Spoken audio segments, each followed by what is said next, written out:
અદાણી દ્વારા પે કરી અને ગુજરાત સરકાર પાસેથી ભાડે લીધેલી પોલીસ 10 થી 6 અમારા હકનું અમે માંગીએ છીએ તો અમને આપો. તમારે તો કંપની તમારી સગીને અમે તમારા સાવકા એવું તો નથી ને. સામાન્ય જનતા પણ બધા માટે સખી જ છે, તો અમને પણ અમારો હક આપો. હક માંગીએ છીએ, વધારાનું તો અમે માંગતા નથી. તો જે અમારા હકનું છે એ અમને મળે. આવનારા સમયમાં છેલ્લા શ્વાસ સુધી આ ખેડૂતોને લડી લેવાની તાસીર છે અને અમારી પારિયા બનવાની ત્યાં સુધીની અમારી તૈયારી છે. વરસાદનો ટાઈમ થઈ ગયો છે, એની પાસે બિયારણના પણ પૈસા નથી, ખાતરના પણ પૈસા નથી. ખૂબ યાતનાઓ ભોગવી રહ્યો છે, બિચારો ખેડૂત છે. સરકારને, અદાણીને અને તંત્રને જો આ ગાંધીગીરી ન ફાવતી હોય તો પછી 1947માં સરદાર વલ્લભભાઈ પટેલે જેમ હૈદરાબાદના નિજામને, જૂનાગઢના નવાબને અને કાશ્મીરના રાજાને લાલ આંખ બતાવી હતી અને ત્યાર પછી વિલીનીકરણ થયું હતું સ્વરાજની અંદર આ ત્રણેય સ્ટેટનું, એવી રીતે ગાંધીગીરી નહીં ફાવે તો સરદારગીરી કરીને બતાવશું. અત્યારે અમે છેલ્લા 15 દિવસથી કન્ટિન્યુ કંપનીવાળા સાથે સંઘર્ષ કરી છે. એમાં પોલીસ પ્રશાસન આગળ આવીને ખેડૂતોને ડિટેન કર્યા, માળિયા પોલીસ સ્ટેશને લઈ ગયા. આવી રીતે 2-3 દિવસ ચાલ્યું. પછી ગામજનોએ ભેગા મળીને નક્કી કરેલું કે હવે આમનો સંઘર્ષ કરવો એના કરતાં આપણે ગાંધીજી માર્ગે આંદોલન કરી.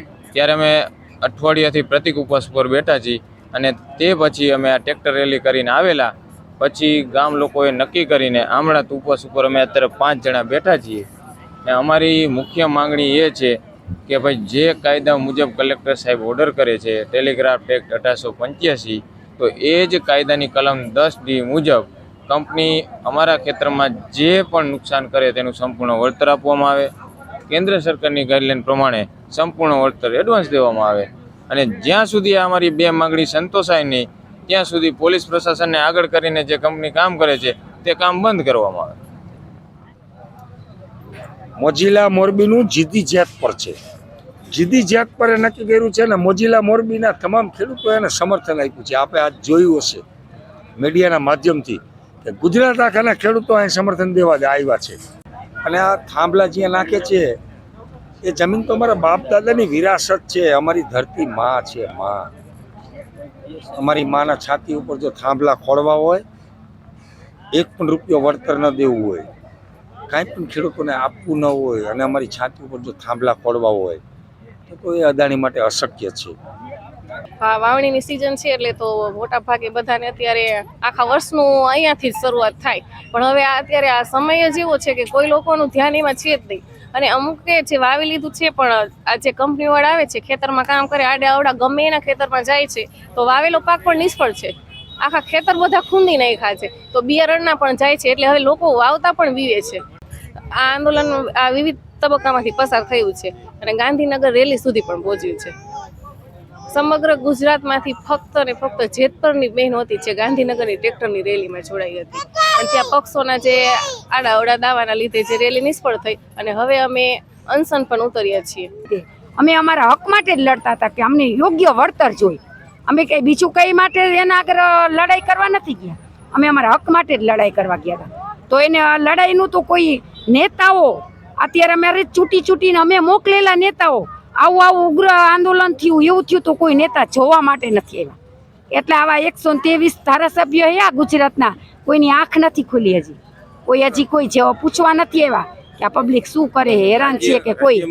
બાકી ખેડૂત રહ્યા ને એ તો ખેડૂત તો એનો હક જ છે અને એનો હક મેળવીને જ રહેશે.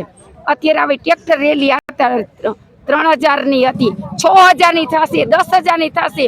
ગમે મરી કૂટશું અનશન ઉપર, ભૂખા મરી જઈશું, અહીં સતત બેસશું પણ અમે અમારો હક તો મેળવીને જમશું. અમારા બાપ દાદાની જમીન અમારે દેવી ન દેવી અમારી જવાબદારી. ખૂબ જ યાતનાઓ ભોગવી છે ખેડૂતે.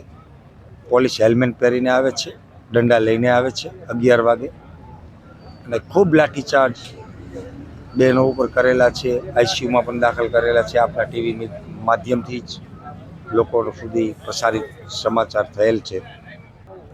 ત્યારબાદ ગાંધી ચિંતા માર્ગે આજે પ્રથમ ચરણ અમે પૂરું કર્યું છે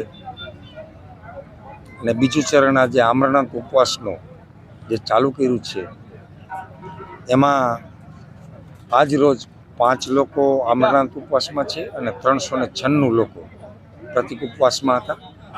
હું 40ની ટીમનો એક મેમ્બર છું. હું સરકારશ્રીને ટકોર કરીને કહેવા માગું છું કે 745 ખેડૂતોનું મૃત્યુ થઈ ગયું હતું તો પણ તમારી પેટનું પાણી નહોતું હેલ્યું. મને ખબર છે કે તમે તાનાશાહી છો, હિટલરશાહી છો, પરંતુ ગાંધીજીના જે હથિયાર છે એ હથિયાર પાસે જો 200 વર્ષની સલ્તનત અંગ્રેજો પર મજબૂર થઈ અને કપડાં ભરવા નહોતા રહ્યા તો તમારી 200 વર્ષની સલ્તનત નથી. તમારી એવી કોઈ મોટી જાહો જલાલી નથી. ખાલી તમે કમલમો જ કર્યા છે ને હેલિકોપ્ટર ને પ્લેનો જ લીધા છે. તમે કપડાં ભરવાય નહીં રહો. જો સમય એવો આવશે ને તો એટલે સરકારશ્રીને હું આપના માધ્યમથી કહેવા માગું છું કે ખેડૂતોની ડિમાન્ડ જે છે, રિક્વાયરમેન્ટ છે, એ ભારતીય કોન્સ્ટિટ્યુશન અને સંવિધાન મુજબની છે. ખેડૂતો કોઈ કરોડો રૂપિયા નથી માગતા. ખેડૂતો કાયદા અનુસાર સમિતિ બને, કાયદા અનુસાર એની વેલ્યુલેબલ થાય, કાયદા અનુસાર એને વળતર ચૂકવાય અને ત્યારબાદ એની કામગીરી થાય. બહુ સીધી અને સટ ગઢવીજી વાત છે, પરંતુ આ વાત પણ જો સરકારને અદાણીને બેને મગજમાં ના બેસતી હોય તો અહીંથી એક ચેલેન્જ કરીને કહું છું કે આ જમીન છે એ અદાણીની માં કરિયવરમાં નથી લેવી. આ સરકારના બાપની જમીન નથી. આ અમને વિરાસતના વારસાગતમાં મળેલી 5 પેઢીઓથી અમે આ જમીનની અંદર અમારા વડીલોએ વડવાઓએ લોહી રેડી અને સમતલ અને ફળદ્રુપ કરી છે. આ એ જમીન છે ને અમે એને માં કહી છીએ. અમારી માં ઉપર મફતમાં થાંભલા નહીં ખોડવા દે. અદાણી પ્રશાસનના જોરે આજે કદાચ થાંભલા ખોડી દેશે, ભાડાની પોલીસ લાવીને થાંભલા ખોડી પણ દેશે, ખેડૂતોને ડરાવશે, બીવરાવશે, ધમકાવશે, તો આ ભાડાની પોલિસી કાયમ રાખી શકશે? આ એક ગંભીર સવાલ છે. પોલીસ નહીં હોય ત્યારે આ જો ગાંડા બાવર મૂળિયા હોતો બાવર કાઢી નાખતા હોય, જેસીબીની તાકાત ધરાવતા હોય ખેડૂતો, આ થાંભલા તો જમીન ઉપર ઊભા કર્યા છે, નટબોલ ઉપર. આ ખેડૂતો કાઢીને 36 રૂપિયાના કિલો ભંગારમાં દઈ દીશે. અદાણીને ખબર એ નહીં હોય, એની લાઈન આખી ભંગારમાં વહી ગઈ. એટલે હું સરકારશ્રીને કહેવા માગું છું કે બિન રાજકીય અમારા જેવા ઘણા બધા ખેડૂત આગેવાનો છે, એવા આગેવાનો સાથે ડિસ્કસ કરો, પરામર્શ કરો, પ્લેટફોર્મ બનાવો. ખેડૂતોના શું મુદ્દા છે, શું માગણીઓ છે એ તમે સાંભળો અને ત્યારબાદ આપ એક એવી સમિતિ ડેલિગેશન બનાવો અને ડેલિગેશનને ખેડૂતોની વચ્ચે મોકલો. પણ આ જેતપુરની તાસીર છે, આ મચ્છુનું પાણી પીધેલા માનવીઓ છે, એને નક્કી કર્યું છે. એની જીદવાળું જેતપુર છે. આ તો મોરબી જિલ્લાના સમસ્ત ગામના 18 વરણના તમામ જ્ઞાતિ જાતિ ધર્મ સંપ્રદાયના લોકો આજે અહીંયા સમર્થન